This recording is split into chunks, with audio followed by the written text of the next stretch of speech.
கர்த்தருடைய பரிசுத்த நாமத்துக்கு ஸ்தோத்திரம். நேற்று ஒரு புது ஆத்துமாக்கள் வரணும்னு சொல்லி அவங்கள கூப்பிட்டு வரதுக்காக நான் வெயிட் பண்ணேன். அவங்க திருவான்மூர் பஸ் ஸ்டாண்டில் வந்து உட்காந்து எனக்கு ஃபோன் மேலே ஃபோன் அடிச்சுக்கிட்டே இருந்தாங்க. அதனால சரி அவசரத்தில் நான் என்ன பண்ணேன், தண்ணி சுட வைக்கலான்னு கேஸில் ஒரு சொம்பில் தண்ணி குடிக்கிறதுக்காக வேணுமென்னு சுட வச்சு எடுத்துகிட்டு வரலான்னு சொல்லிட்டு வச்சேன்.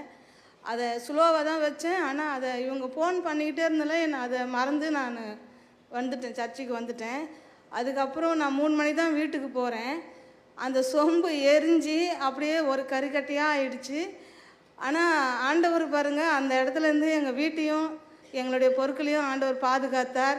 அது எரிஞ்சு ஏதாவது ஆயிருந்துதான் என்னோட போகிறதில்ல, சுத்துப்பட்டில் இருக்கிற வீடெல்லாம் பாதிக்கப்பட்டிருக்கும்.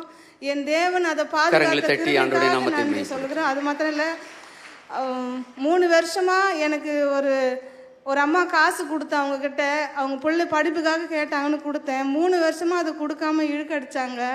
ஆண்டவர் பாதத்தில் வச்சு ஜபிச்சுக்கிட்டே இருந்தேன். அது இந்த மாதம் கடைசி மாதத்தில் எனக்கு அதை 1,70,70,000 கொடுக்க தேவன் உதவி செஞ்சார். அதுக்காக நான் நன்றி சொல்லுகிறேன்.